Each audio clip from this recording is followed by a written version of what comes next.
Ինչ կանեիք, եթե ձեր զավակը սիրահարվեր ձեր ոխերիմ թշնամուն։ Պատկերացրեք մի հոր, ով պատերազմի հերոս է։ Նրա համար դստեր ընտրությունը սիրել ադրբեջանցու ազգային դավաճանություն է։ Բայց նա անգամ չի կասկածում, որ իրենց տան պատերի ներսում թաքնված է 30 տարվա մի գաղտնիք։ Մի ճշմարտություն, որը կապացուցի, որ ամենամեծ թշնամին երբեմն թաքնված է ոչ թե սահմանից այն կողմ, այլ սեփական արյան մեջ։ Այս պատմությունը պարզապես արգելված սիրո մասին չէ։ Սա միստի մասին է, որը սերունդներ շարունակ թունավորել է մի ամբողջ ընտանիք։ Բայց ամենասարսափելին այն է, թե ինչպես է մայրը, ով լռում էր տասնամյակներ, որոշում օգտագործել այդ մահացու գաղտնիքը որպես զենք իր աղջկան փրկելու համար։ Մենք ցույց կտանք այն պահը, երբ մեկ նախադասությունը պայթեցնում է ամեն ինչ, ընդմիշտ փոխելով նրանց կյանքը։ Պատրաստ եք տեսնելու, թե ինչպես է մի ընտանիքի հպարտությունը փշրվում մեկ վայրկյանում։ Սեղմեք բաժանորդագրվել հիմա և գրեք ձեր քաղաքը մեկնաբանություններում, տեսնենք, թե քանիսով ենք։ Երևանի Դավթաշեն թաղամասի բարձրահարկ շենքերից մեկի 9-րդ հարկում օդը լցված էր տոնական սպասումով և տոլմայի անուշաբույր գոլորշիով։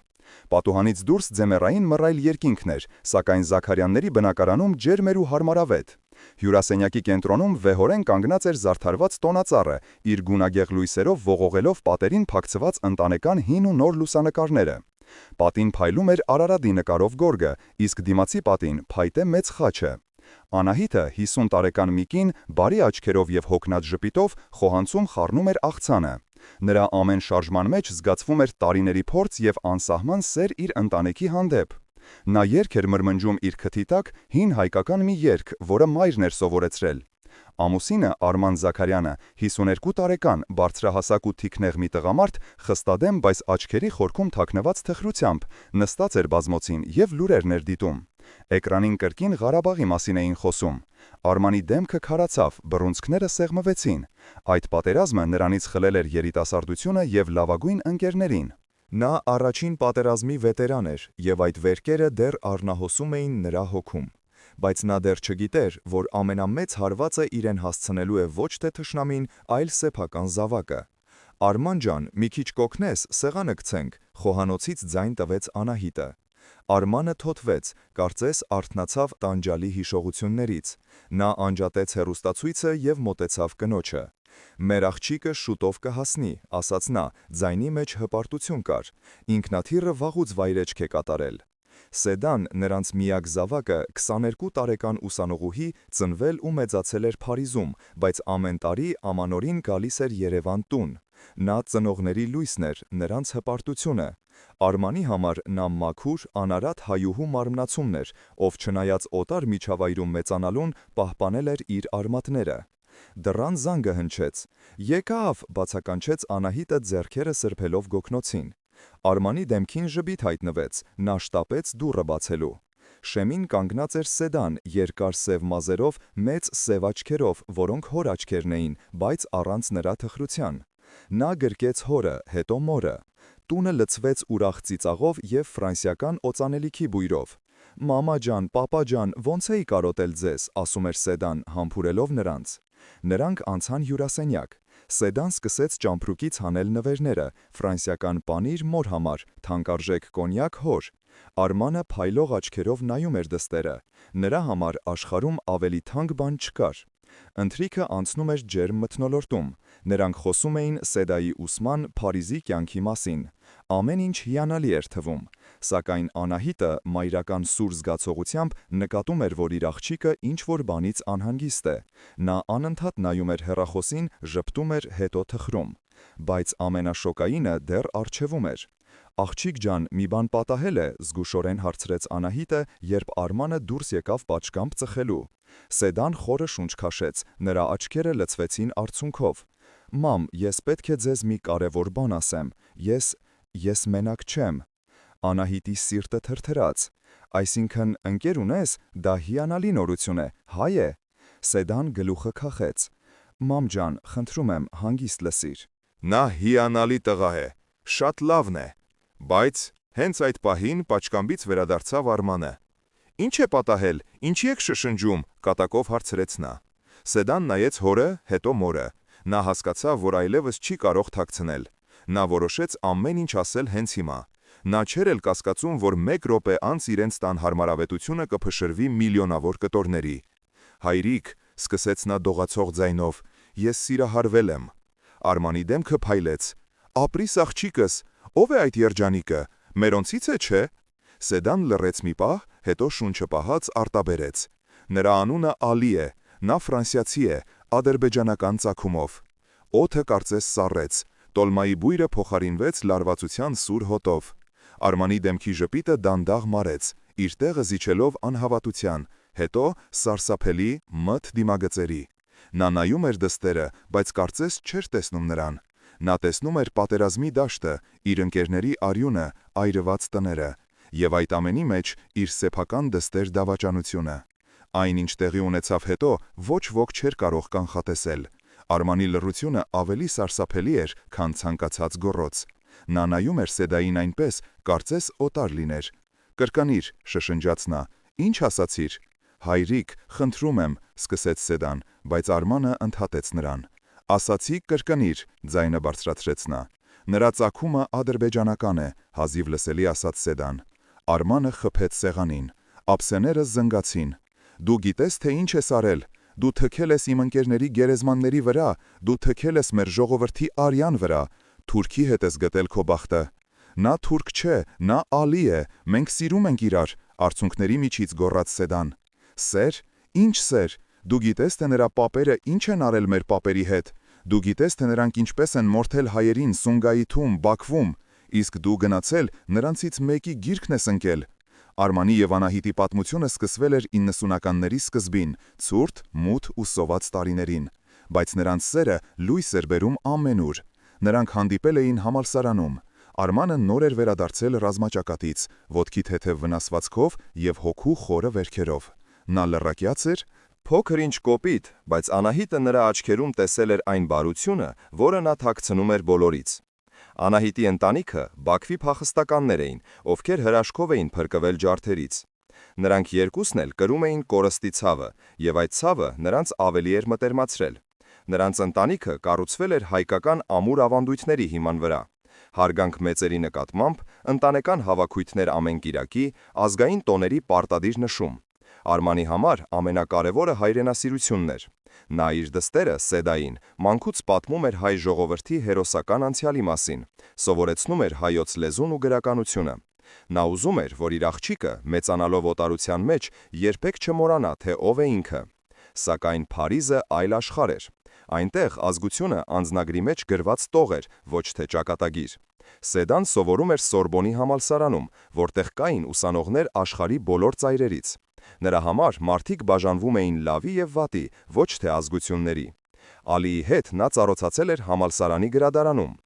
Ալին ճարտարապետության ֆակուլտետի ուսանող էր, խելացի, զուսպ, հումորի նուրբ զգացումով։ Երբ նրանք սկսեցին հանդիպել, ազգության հարցը երկրորդ պլան մղվեց։ Նրանք սիրահարվել էին միմյանց, որպես երկու երիտասարդ մարդ։ Ալիի ընտանիքը Բաքվից էր, բայց նրանք լքել էին Ադրբեջանը դեռևս Խորհրդային Միության փլուզումից առաջ։ Նրանք նույնպես կրում էին իրենց անցյալի ցավը, բայց փորձում էին ապրել ներկայով։ Երևանյան բնակարանում, սակայն, անցյալը ներկա էր եւ պահանջում էր իրենը։ Բայց նա ծնվել է Փարիզում, նա կապ չունի այդ ամենի հետ, փորձում էր պաշտպանվել Սեդան։ Կապ չունի, հեգնեց Արմանը։ Արյունը ջուր չի դառնա, աղջիկ ջան։ Նրանց արյան մեջ ատելություն կա մեր հանդեպ։ Այսօր սեր է խոստովանում, վաղը կմորթի քեզ, ինչպես իր պապերն են արել։ Անահիտը փորձում էր հանգստացնել իրավիճակը։ Արման, խնդրում եմ, երեխան վախեցավ, եկեք հանգիստ խոսենք։ Բայց Արմանին այլևս հնարավոր չէր կանգնեցնել։ Նա կարծես դարձել էր մեկ այլ մարդ, այն 20-ամյա զինվորը, ով տեսել էր պատերազմի սարսափները։ Այս տանը թուրքի անուն այլևս չի հնչելու, վերջ, այդ պատմությունը ավարտված է։ Դու կմոռանաս նրա մասին, վճռականորեն ասաց նա։ Չեմ մոռանա, համառորեն պատասխանեց Սեդան։ Ես սիրում եմ նրան։ Արմանը մոտեցավ դստերը եւ նայեց նրա աչքերի մեջ։ Ուրեմն ընտրիր, կամ նա, կամ մենք, կամ քո ընտանիքը, կամ քո թշնամին։ Սեդան լալիս էր անզորությունից եւ ցավից։ Նա նայեց մորը, օգնություն խնդրելով, բայց Անահիտը նույնպես շփոթված էր։ Նա կանգնած էր երկու կրակի միջև, իր ամուսնու անցյալի ցավի եւ իր դստեր ապագայի երջանկությանը։ Նա դեռ չգիտեր, որ այս կոնֆլիկտը բացելու է մի հին, շատ ավելի խորը վերք, որը թաքնված էր իրենց ընտանիքի հենց հիմքում։ Առաջին ճաքերը արդեն տրվել էին, և շուտով ամբողջ կառույցը կարող էր փլուզվել։ Հաջորդ առավոտ Զաքարյանների տանը տիրում էր սառցե լռություն։ Նախաճաշի սեղանի շուրջ ոչ ոք չէր խոսում։ Սուրճի բույրը խառնվել էր չասված խոսքերի դառնությանը։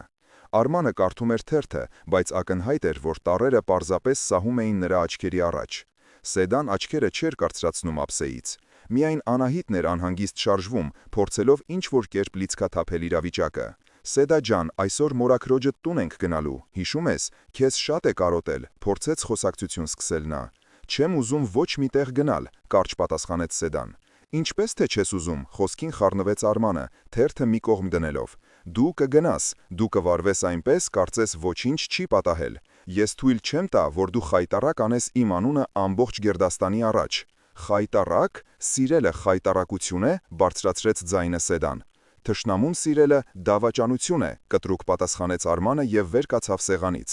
Ավանդույթների և արդիականության բախումը ակնհայտ էր։ Արմանի համար, ով ապրել էր պատերազմ և կորուստ, աշխարհը սև ու սպիտակ էր, մենք և նրանք։ Սեդայի համար, ով մեծացել էր ազատ և բազմամշակութային միջավայրում, այդ սահմանները ջնջված էին։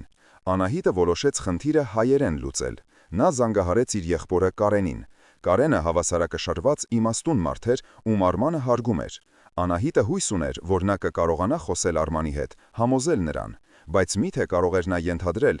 որ այդ փորձը միայն ավելի կխորացնի անդունդը։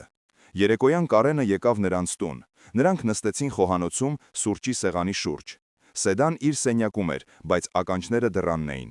«Արման, ինչ է պատահել, Անահիտը անհանգիստ է», սկսեց Կարենը։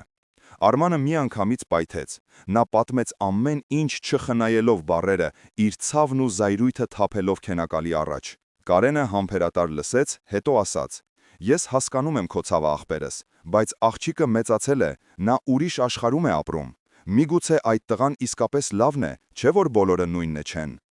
«Բոլորը նույնն են», կտրեց Արմանը։ «Նրանց կաթի հետ է ներծծված մեր հանդեպ ատելությունը։ Դու մոռացել ես ինչպես էինք Բաքվից փախչում, ինչպես էին մեր հարևանները, որոնց հետ հաց էինք կիսում, մի գիշերում գազան դարձել»։ «Չեմ մոռացել», ձայնը խստացրեց Կարենը, «բայց ես հիշում եմ նաև ուրիշ բաներ։ Հիշում եմ մեր ռուս հարևանուհուն, որ մեզ թաքցրեց իր տանը։ Հիշում եմ նույնիսկ մի ադրբեջանցի բժշկի, ով օգնեց հորս դեղեր գտնել։ Աշխարհը սև ու սպիտակ չէ, Արման»։ Բայց Արմանը անդրդվելի էր։ Նրա համար սա սկզբունքի հարց էր, պատվի հարց։ Հարազատների միջամտությունը միայն ավելի բարդացրեց իրավիճակը։ Արմանի քույրը Գայանենը, իմանալով նորությունը, եկավ և իսկական տեսարան սարքեց։ «Ախր ոնց կարողացար, Սեդա ջան», լացակումած ասում էր նա։ «Մեր Արմանի նման հերոսի աղջիկը, գնացել ես Թուրքի, հետ ես կապվել, ամոթ է, մարդկանց աչքերին ոնց նայենք»։ Այս խոսքերը լսելով Սեդան չդիմացավ։ Նա դուրս եկավ իր սենյակից։ «Հերիք է, դուք ոչինչ չգիտեք Ալիի մասին, դուք դատում եք մարդուն առանց նրան տեսնելու, դա արդար չէ»։ «Արդարություն», գոռաց Արմանը։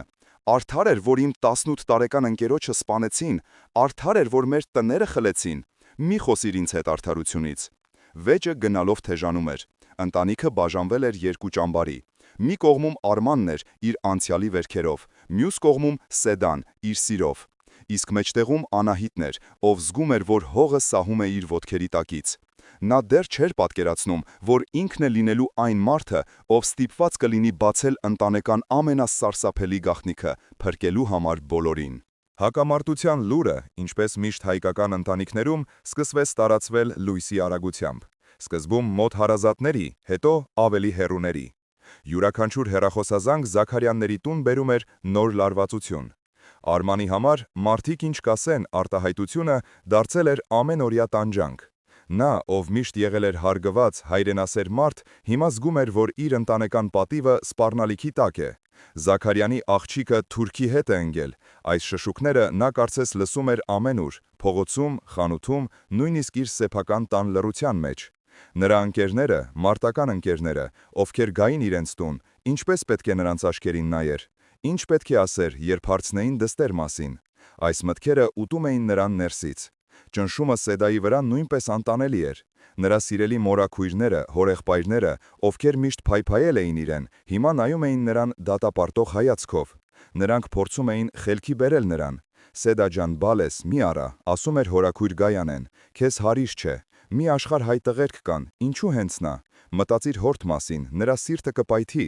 «Մտածիր քո ապագա երեխաների մասին», ավելացնում էր մյուս հարազատը, «նրանք ով կլինեն, ոչ հայ, ոչ թուրք, կորած սերունդ»։ Այս խոսքերը ասեղների պես խոցում էին Սեդայի սիրտը։ Նա սկսում էր կասկածել ինքն իրեն. միգուցե նրանք ճիշտ են, միգուցե իր սերը անհնարին է և կործանարար։ Նա փակվել էր իր սենյակում, հրաժարվում էր ուտելուց, պատասխանում էր միայն Ալիի զանգերին, լուռ լալով հեռախոսի մեջ։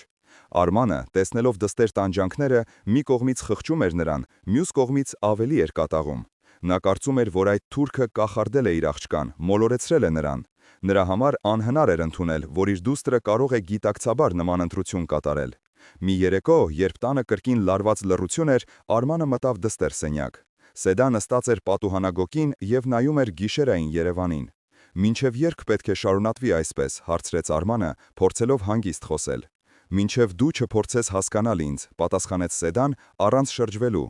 «Ես քեզ հասկանում եմ։ Դու երիտասարդ ես, անփորձ, նա քո գլուխը պտտեցրել է, բայց դու պետք է հասկանաս, որ կան բաներ, որոնք անհնար են, կան սահմաններ, որոնք չի կարելի անցնել, սա դրանցից մեկն է։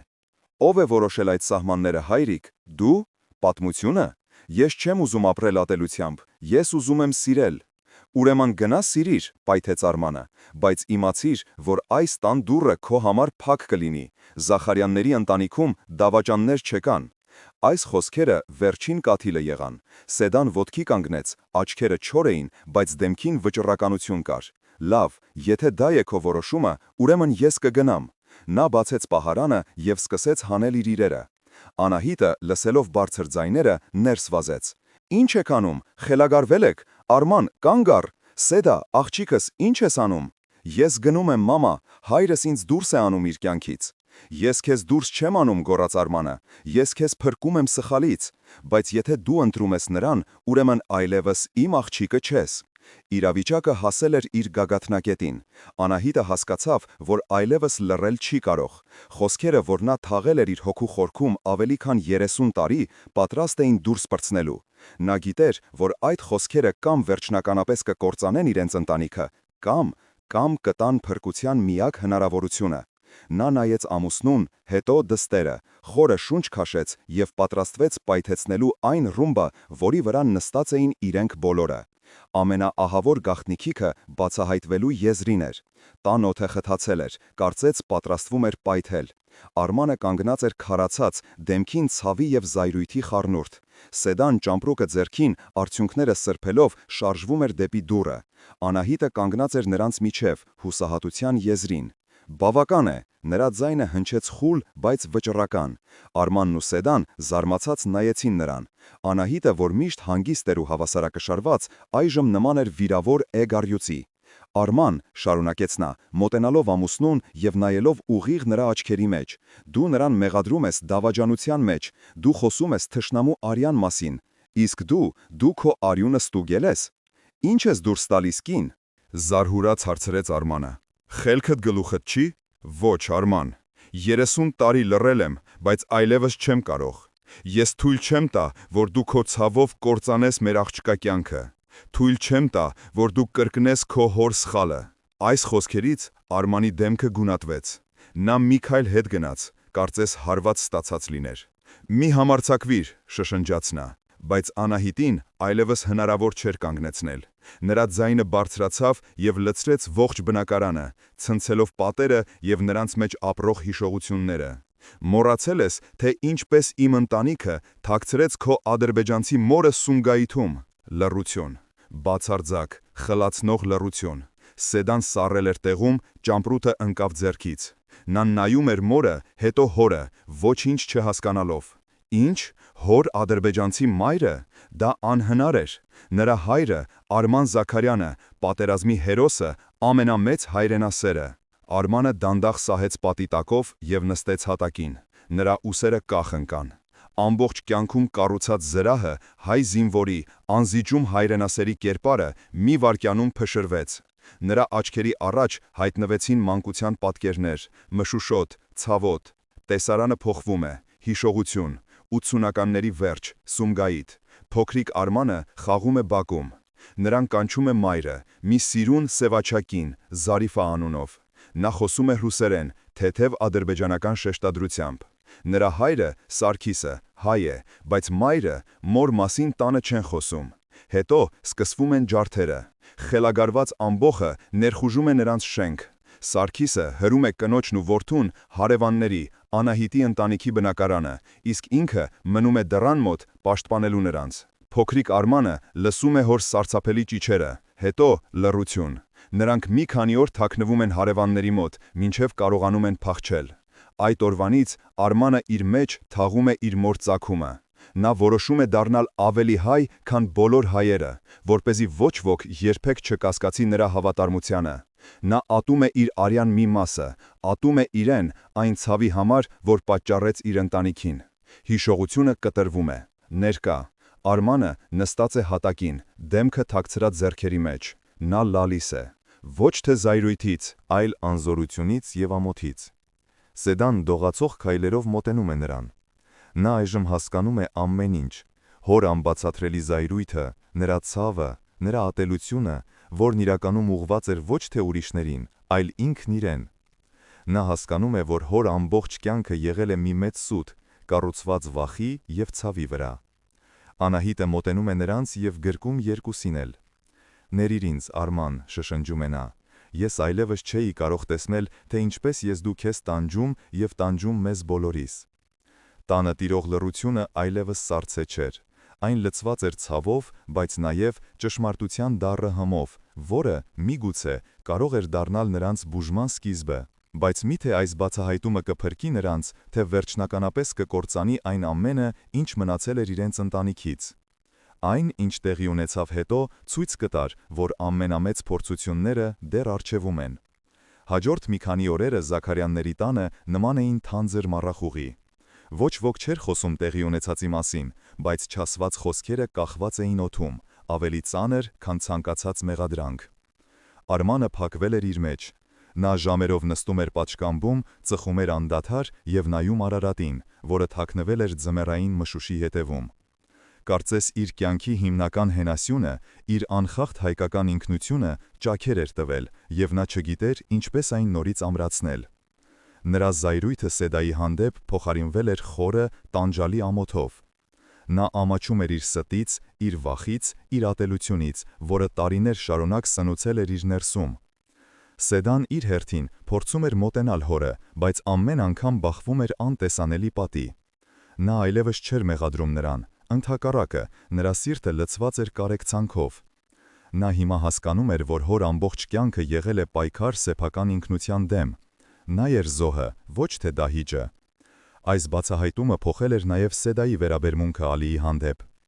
Նրանց սերը այժմ ավելին էր, քան պարզապես երկու երիտասարդի զգացմունք։ Այն դարձել էր երկու ժողովուրդների ցավի և հույսի խորհրդանիշ։ Նա գիտեր, որ իրենց ճանապարհը դժվար է լինելու, բայց այժմ նա ուներ նպատակ, ոչ միայն պայքարել իր սիրո համար, այլև օգնել հորը հաշտվելու իր անցյալի հետ։ Բայց ինչպես դա անել, երբ հայրը հրաժարվում է նույնիսկ խոսել։ Ճշմարտությունը, ինչպես պարզվեց, ոչ թե միավորեց, այլ ավելի խորացրեց նրանց միջև եղած անդունդը։ Ընտանիքում ուժերի հարաբերակցությունը փոխվել էր։ Անահիտը, ով միշտ ստվերում էր, այժմ դարձել էր ընտանիքի կենտրոնը։ Նա էր միակը, ով կարող էր խոսել և Արմանի, և Սեդայի հետ։ Նա էր այն կամուրջը, որը դեռ պահում էր ընտանիքի քանդվող կառույցը։ «Մենք պետք է խոսենք, Արման», մի երեկո ասաց նա նստելով ամուսնու կողքին պատշգամբում։ «Լռությունը մեզ սպանում է»։ «Ինչ կա խոսելու», դառնորեն պատասխանեց Արմանը։ «Ամեն ինչ ասված է, ես ստախոս եմ, վախկոտ, ով ամբողջ կյանքում թաքցրել է իր իսկական դեմքը»։ «Դու վախկոտ չես», նրա ձեռքը բռնեց Անահիտը։ «Դու տղա էիր, ով տեսել է սարսափներ։ Դու արել ես այն, ինչ կարծել ես, թե ճիշտ է քեզ և մեզ պաշտպանելու համար։ Բայց այժմ ժամանակն է ընդունել ճշմարտությունը, ոչ թե ուրիշների, այլ ինքդ քեզ համար»։ Արմանը լռում էր։ Նրա հոգում փոթորիկ էր։ Մի կողմից նա հասկանում էր կնոջ խոսքերի ճշմարտացիությունը, մյուս կողմից վախենում էր բացել այդ հին վերքը։ Իսկ Սեդա որոշեց, որ այլևս չի կարող սպասել։ Եթե հայրը չի գալիս իրեն ընդառաջ, ուրեմն ինքը պետք է քայլ անի։ Նա զանգահարեց Ալիին։ «Ալի», ասաց նա վճռական ձայնով, «ես ուզում եմ, որ դու գաս Երևան»։ Հեռախոսի մյուս կողմում մի պահ լռություն տիրեց։ «Սեդա, դու վստահ ես», զգուշորեն հարցրեց Ալին։ «Քո հայրը»։ «Հայրս պետք է տեսնի քեզ», ընդհատեց նա։ «Նա պետք է տեսնի, որ դու հրեշ չես։ Նա պետք է տեսնի մարդու, ում ես սիրում եմ։ Սա միակ ճանապարհն է»։ Սա խենթություն էր, ռիսկային քայլ, որը կարող էր կամ վերջնականապես քանդել ամեն ինչ, կամ դառնալ փրկության սկիզբը։ Բայց Սեդան գիտեր, որ այլևս կորցնելու բան չունի։ Ընտանիքը արդեն իսկ կանգնած էր անդունդի եզրին։ Միգուցե միայն միասին ցատկելով նրանց կկարողանային սովորել թռչել։ 2 օր անց Զվարթնոց օդանավակայանի ժամանման սրահում Սեդան անհամբեր սպասում էր։ Նրա սիրտը բաբախում էր կրծքավանդակում, ձեռքերը սառել էին հուզմունքից։ Նա գիտեր, որ այս քայլը կարող է ամեն ինչ փոխել, դեպի լավը կամ դեպի վատը։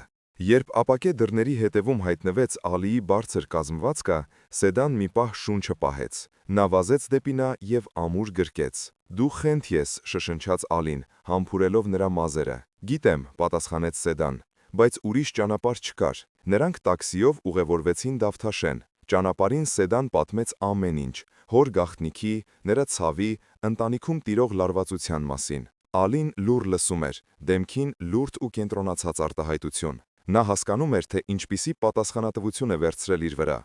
Նա պարզապես չէր գալիս ծանոթանալու սիրելիի ծնողների հետ, նա գալիս էր դեմ առ դեմ հանդիպելու անցյալի ստվերներին։ Երբ նրանք մտան շենքի մուտքը, Սեդայի ծնկները դողում էին։ Նա բանալին դրեց կողպեքի մեջ, խորը շունչ քաշեց և բացեց դուռը։ Բնակարանում լուռ էր։ Արմանը նստած էր բազմոցին, մեջքով դեպի դուռը։ Անահիտը խոհանոցում էր։ Նա առաջինը նկատեց նրանց։ Նրա դեմքին մի պահ զարմանք, հետո վախ, հետո անորոշություն հայտնվեց։ «Սեդա», հազիվ լսելի ասաց նա։ Արմանը շրջվեց։ Երբ նրա հայացքը հանդիպեց Ալիի հայացքին, նրա դեմքը քարացավ։ Այդ հայացքում ոչ թե զայրույթ կար, այլ խորը անսահման ցավ։ Կարծես նա տեսնում էր ոչ թե 24 տարեկան երիտասարդի, այլ իր ողջ կյանքի ողբերգության մարմնացումը։ Ալին առաջինը խախտեց լռությունը։ Նա մի քայլ առաջ արեց։ «Բարև ձեզ», ասաց նա հստակ, բայց հանգիստ հայերենով։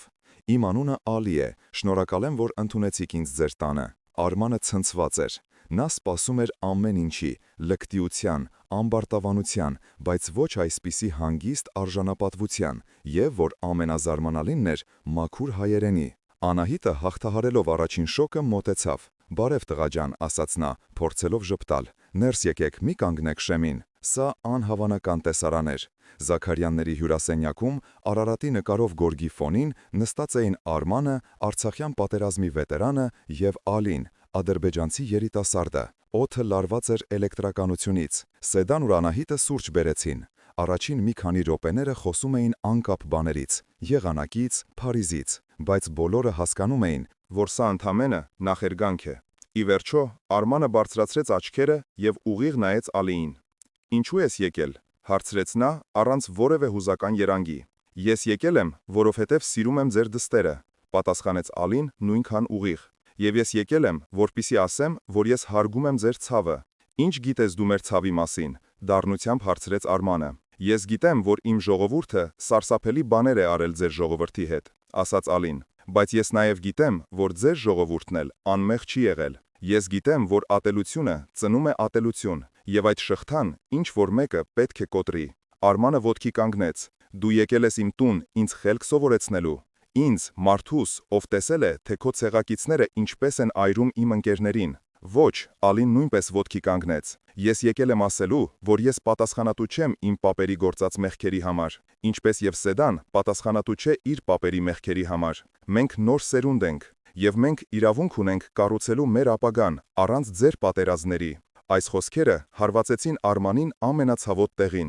«Իմ պատերազմները, այդ պատերազմը ինձնից խլեց իմ հայրենիքը, իմ մանկությունը, իմ հորը», գոռաց նա, կորցնելով վերահսկողությունը։ «Եվ ինձնից խլեց իմ մորը», ավարտեց նա արդեն շշոկով, գիտակցելով, թե ինչ ասաց։ Սենյակում կրկին լռություն տիրեց։ Այս անգամ այն լի էր ոչ թե լարվածությամբ, այլ ընդհանուր, բոլորին միավորող ցավով։ Ալին նայեց Արմանին, և նրա հայացքում ատելություն չկար, այլ միայն կարեկցանք։ Նա տեսնում էր ոչ թե թշնամու, այլ մի մարդու, ով կրում էր նույնպիսի անցյալի բեռ, ինչպիսին ինքը։ Բայց միթե այս ընդհանուր ցավը բավարար կլիներ կամուրջ կառուցելու համար, թե այն պարզապես ավելի կխորացներ նրանց բաժանող անդունդը։ Արմանի խոստովանությունը «Եվ ինձնից խլեց իմ մորը» կարծես կոտրեց այն վերջին սառցեպատը, որը կանգնած էր նրանց միջև։ Նա նայեց Ալիին, հետո իր դստերը, եւ առաջին անգամ տարիների ընթացքում նրա հայացքում ատելության փոխարեն հայտնվեց հասկացողության մի նշույլ։ Նա տեսավ ոչ թե թշնամու ներկայացուցիչ,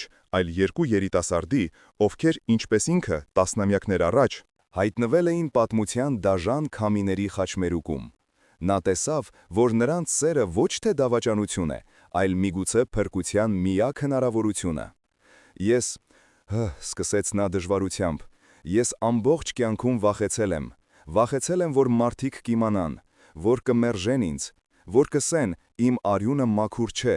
Ես այդ վախը վերածեցի ատելության, որովհետև ատելն ավելի հեշտ էր, քան վախենալը։ Նա մոտեցավ Սեդային և գրկեց նրան. «Ներիր ինձ, աղջիկս, ես քեզ թույլ չտվեցի լինել երջանիկ իմ սեփական ստվերների պատճառով»։ Հետո նա շրջվեց դեպի Ալին, նա ձեռքը մեկնեց. «Ես Արմանն եմ», ասաց նա պարզապես։ Ալին սեղմեց նրա ձեռքը. «Ես Ալին եմ», պատասխանեց նա։ Այդ ձեռքսեղմումը ավելին էր, քան պարզապես ողջույն։ Դա անցյալի հետ հաշտվելու, ներկան ընդունելու և ապագային հնարավորություն տալու խորհրդանիշ էր։ Դա երկու մարդու ձեռքսեղմում էր, ովքեր հասկացան, որ իրենց բաժանող պատերն ավելի ցածր են, քան իրենց միավորող մարդկային ցավն ու սերը։ Այդ երեկո նրանք երկար նստեցին միասին։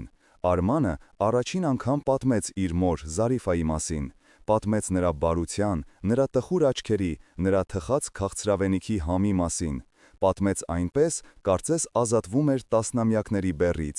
Սեդան ու Ալին լսում էին, և նրանց աչքերում արցունքներ կային։ Նրանք հասկանում էին, որ ականատես են լինում ոչ միայն մի մարդու, այլև մի ամբողջ սերնդի ողբերգությանը, որը ստիպված էր ընտրություն կատարել արյան և սիրո միջև։ Հաջորդ օրը, երբ Սեդան ու Ալին պատրաստվում էին վերադառնալ Փարիզ, Արմանը նրանց ճանապարհեց օդանավակայան։ Հրաժեշտի պահին նա մի փոքրիկ փայտե տուփ տվեց Ալիին։ «Սա մորս զարդատուփն էր», ասաց նա։ Նա կուզեր, որ այն մնար մի լավ մարդու մոտ։ Այդ պահին Սեդան հասկացավ, որ իրենք հաղթել են, ոչ թե ինչ-որ մեկին, այլ ատելությանը, վախին և անցյալի ստվերներին։ Նրանց սերը դարձել էր կամուրջ երկու աշխարհների, երկու ճակատագրերի միջև։ 1 տարի անց Փարիզի արվարձաններից մեկում գտնվող փոքրիկ բնակարանի պատշգամբում նստած են Սեդան ու Ալին։ Նրանք նայում են իրենց փոքրիկ տղային, ով քնած է օրորոցում։ Նրանք երեխային անվանել են Սարգիս՝ ի պատիվ Արմանի հոր։ Նրանց կողքին նստած են Արմանն ու Անահիտը, ովքեր եկել են տեսնելու իրենց առաջին թոռնիկին։